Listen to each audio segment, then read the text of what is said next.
सबसे पहले क्लियरिटी चाहिए, करेज चाहिए, कन्विक्शन चाहिए, कमिटमेंट चाहिए और कंसिस्टेंसी चाहिए।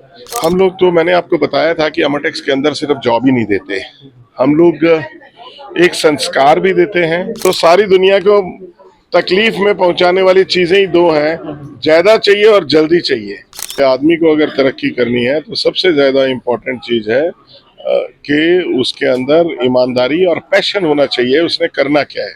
जहां तक फाइनेंशियल क्राइसिस है तो पैसा उस समय किसी के पास भी नहीं था, सबको ही नए सिरे से स्टार्ट कर रहा था। अंग्रेज हमारी कंट्री से सारा कुछ तो पहले ही लेके जा चुके थे। नमस्कार, आप देख रहे हैं राइट न्यूज़ 24 और मैं हूं आपके साथ दीपक भारद्वाज। अमरटेक्स शोरूम का जो है आज उद्घाटन यहां पर हुआ है। इससे पहले की अगर हम बात करें तो धर्मशाला में अमरटेक्स को शोरूम चलाते हुए काफ़ी समय वैसे हो चुका था, लेकिन कस्टमर के प्रति जो उनकी विश्वसनीयता थी और जो ब्रांड की जो ख्याति थी उसे देखते हुए जो है अमरटेक्स ने ये डिसीजन लिया कि अब जो है अमरटेक्स को थोड़ा सा एक स्पेस जो है ज़्यादा देंगे और उसी के लिए जो है आज अमरटेक्स की जो है शोरूम जो है आज बड़ौल में ओपन हुआ है। और वहीं बात करें तो आज अमरटेक्स के सीएमडी जो है अरुण ग्रोवर मुख्य अतिथि के तौर पर यहां पर पहुंचे हैं और स्पेशल जो है रिबन काट कर आज उन्होंने यहां पे इस शोरूम का जो है उद्घाटन किया है। साथ ही उनसे आज खास जो है बातचीत करेंगे किस तरह से अमरटेक्स का जो एक सपना था जो एक उनके ख्याल में आया, किस तरह से अमरटेक्स की शुरुआत हुई, अमरटेक्स का नाम कहां से रखा गया है, वो सारी चीजें जो है आज हम बात करेंगे क्योंकि 40 साल पुराना एक ब्रांड है। तो इस समय हमारे साथ मौजूद है CMD of Amartex Arun Grover ji. Sir, सबसे पहले तो बहुत बहुत स्वागत है आपका, बहुत बहुत बधाई आपको। Thank you very much. Sir, सबसे पहले ये जानना चाहें क्योंकि अमरटेक्स जो ब्रांड है लोगों में कई बार ये रहता है कि आप अरुण ग्रोवर हैं, अमरटेक्स का नाम कैसे पड़ा, थोड़ा उसके बारे में पहले बताएं। अमरटेक्स का नाम पड़ा क्योंकि अमर मेरे पिताजी का नाम था और सबसे पहले हमने जो मिल लगाई वो कपड़ा मिल लगाई, तो टेक्सटाइल से टेक्स का नाम पड़ा। तो मेरे फादर के नाम से अमर पड़ा और टेक्सटाइल मिल से टेक्स पड़ा, तो वो नाम अमरटेक्स पड़ा। सर, जानना चाहेंगे कि अमरटेक्स जो ये शोरूम जो आपने 40 साल पहले ये जो बिजनेस शुरू किया है, किस तरह से ये दिमाग में आया कि इस तरह से हम एक व्यापार करते हैं। मिल तो आपने हमारा सबसे पहले काम मिल का ही था। जो 1984 में हमने पहला यूनिट लगाया वीविंग का यूनिट था। वीविंग के बाद फिर हमने सारी सूजर मशीन स्विट्जरलैंड से लेके आए जो कि वर्ल्ड की बेस्ट मशीन्स होती हैं वीविंग की, उससे बेहतर कपड़ा कभी नहीं बुन सकता। यानी कि ऐसा है कि जहाँ पे आप समझ लो आम पावरलूम 40 या 50 पावरलूम जितना कपड़ा बनाती हैं उतनी एक मशीन सूजर बना लेती है और उसकी क्वालिटी इतनी बेहतर होती है कि आपके क्वालिटी की फील ही बिल्कुल बदल जाती है। तो सारी मशीनरी हम 1991 में जब मनमोहन सिंह की गवर्नमेंट थी तो उन्होंने हिंदुस्तान में सब कुछ ओपन किया कि जी हमारी कंट्री की इकोनॉमी भी वर्ल्ड के साथ चले। उससे पहले इंडिया में कुछ भी खुला हुआ नहीं था। हमारी जो इकोनॉमी थी वो क्लोज डोर इकोनॉमी थी। तो जब 91 में खुला तो सारी मशीन्स हमने इंपोर्ट करी। उस समय इंपोर्ट पे कोई ड्यूटी नहीं लगाते थे कि अगर आप मशीनरी लेके आते हो तो आप रोजगार भी दोगे, आप गवर्नमेंट को टैक्स भी दोगे। तो एक्साइज ड्यूटी उन्होंने, कस्टम ड्यूटी बंद कर दी थी। तो तब हम सारी मशीनें स्विट्जरलैंड से लेके आए थे और वो कहते। फिर उसके बाद हमने 98 में अपना वर्ल्ड क्लास डाइंग हाउस लगाया जिसे टेक्सटाइल प्रोसेसिंग हाउस बोलते हैं। उसमें डाइंग, फिनिशिंग, लैब्स, R&D हर चीज होती है। तो वो आज भी हम लोग अमरटेक्स फैब्रिक्स के नाम से यूनिफॉर्म फैब्रिक के 10 लाख मीटर कपड़ा पर मंथ बनाते हैं और आज भी हमारा फैब्रिक मैटी का, प्लेन टेरिकॉट का, यूनिफॉर्म का पूरे इंडिया में सप्लाई होता है। तो वो लाइन हमारी अलग चल रही है।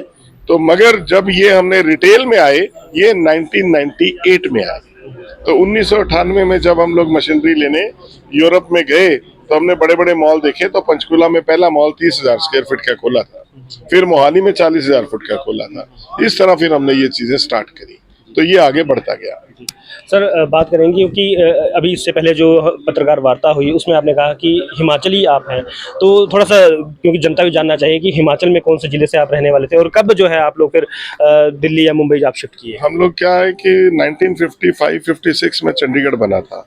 तो जब 1955-56 में चंडीगढ़ बना तो मेरे फादर सपाटू एक जगह है सोलन डिस्ट्रिक्ट के अंदर, वहाँ रहते थे। तो वहाँ से फिर हमारी फैमिली चंडीगढ़ शिफ्ट कर गई। तो मेरा बर्थ तो 62 का है, तो मैं तो चंडीगढ़ में बॉर्न एंड बॉर्न अप था। पर आज भी मैं अपनी जड़ों से जुड़ा हुआ हूँ। हर साल सपाटू में फेस्टिवल होता है, इस बार भी फेस्टिवल है। तो मैं हर साल कोशिश करता हूँ कि उस फेस्टिवल में ज़रूर जाऊँ और वहाँ के लोगों से मिलता हूँ और वो पुरानी यादें ताज़ा करती हैं। मेरे पिताजी के जो दोस्त हैं वो आज भी मेरे को मिलते हैं, बातें बताते हैं पुरानी, तो बहुत आनंद लेते हैं। सर क्योंकि व्यापार जब आप लोगों ने शुरू किया तो क्योंकि एक वो पुराना दौर था, पुराने दौर में क्योंकि उस समय तकनीकी नहीं होती थी, उस समय काफ़ी अगर मनी से अगर बात करें तो क्योंकि आर्थिक रूप से भी कहीं ना कहीं कमज़ोर है, तो जब आपने जैसे व्यापार शुरू किया तो क्या आप लोगों को भी आर्थिकी जो दिक्कतों का सामना करना पड़ा या बैकग्राउंड ठीक था? नहीं, देखिए, सारा इंडिया ही 47 के बाद अगर आप पूछें तो सबको ही नए सिरे से स्टार्ट कर रहा था।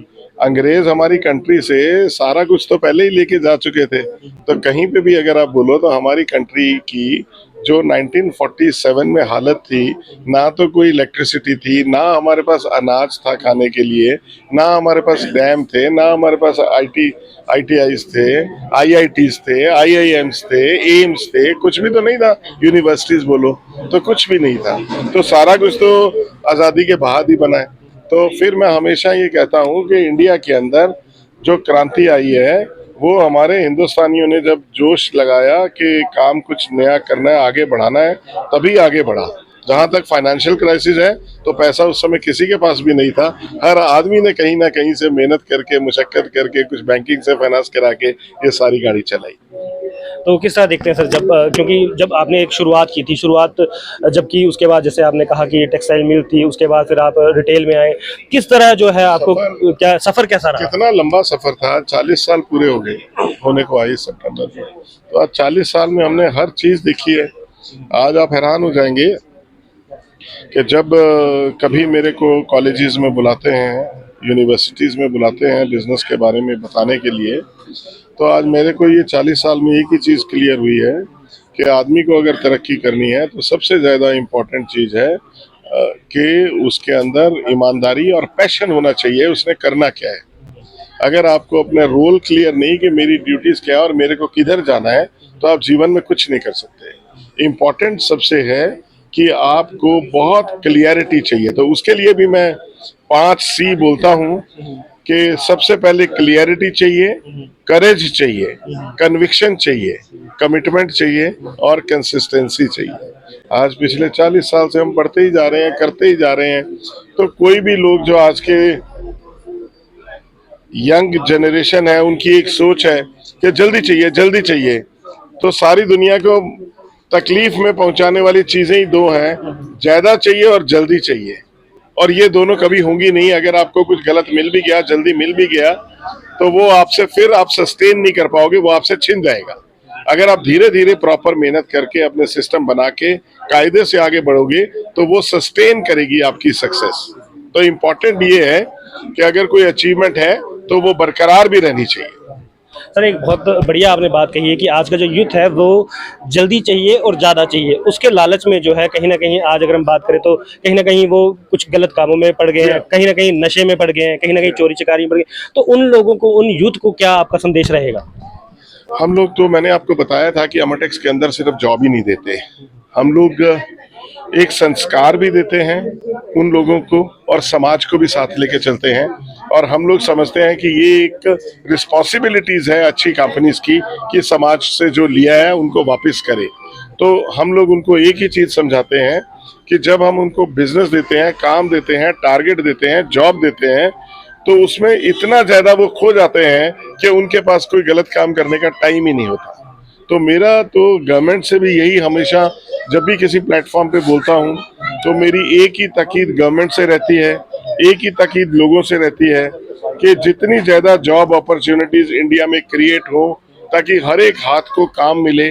जब काम मिलेगा तो जो हमारा यूथ है वो क्रिएटिव बन जाएगा, कुछ ना कुछ कंट्री के लिए उसकी कंट्रीब्यूशन होगी।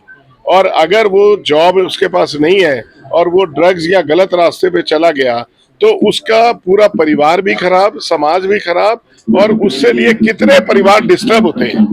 और अगर एक बच्चा सही रास्ते पे चला जाए तो वो कंट्री के लिए कितना कुछ क्रिएट कर देगा। सर ये जानना चाहेंगे अमरटेक्स का अब फ्यूचर में किस तरह का जो है प्लान रहेगा और कहाँ कहाँ जो है और जो स्टोर्स है खोलने की बात रहेगी, और साथ ही जो अमरटेक्स अब कहीं और भी किसी नए फील्ड में आ रहा है उसके बारे में थोड़ा। अमरटेक्स के 100 स्टोर का टारगेट है अगले 3 साल के अंदर, और जो स्टेट्स हैं हमारी वो नॉर्थ इंडिया ही रहेगी पूरी, गुड़गांव दिल्ली से लेके पंजाब, हरियाणा, हिमाचल, उत्तराखंड और जम्मू कश्मीर, इन 5 स्टेट्स के अंदर ही हम लोग अपने बिजनेस को आगे डेवलप कर रहे हैं। क्योंकि आज सबसे पहले है ऑर्गेनाइज्ड रिटेल के अंदर सप्लाई लाइन पूरी करना बहुत बड़ा चैलेंज होता है।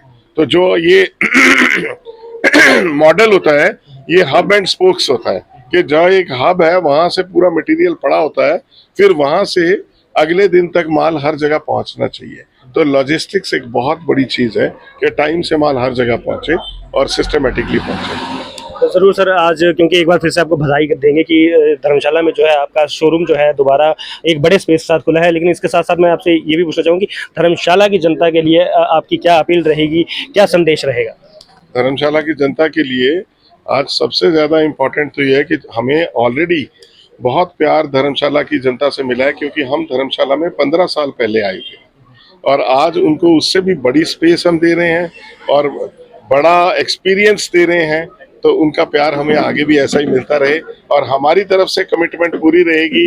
ना हमारे जैसा प्राइस कोई दे पाएगा, ना हमारे जैसी क्वालिटी कोई दे पाएगा। ये हमारी एक कमिटमेंट है अमरटेक्स की, जो हम हमेशा पूरा करते हैं। धन्यवाद। तो ये थे हमारे साथ अमरटेक्स के सीएमडी अरुण ग्रोवर जी, और बिल्कुल साफ शब्दों में उन्होंने कहा है किस तरीके से जो है आज के यूथ को जो है जल्दी और ज़्यादा के लालच में ना पड़कर जो उन्होंने 5C बताया है उसे जो है इम्प्लीमेंट करना चाहिए। साथ ही आज अरुण ग्रोवर जी के साथ हमारी खास बातचीत आप लोगों को कैसे लगी, ज़रूर स्ट्रीम के माध्यम से, इस कमेंट के माध्यम से ज़रूर हमारे साथ साझा करें। नमस्कार।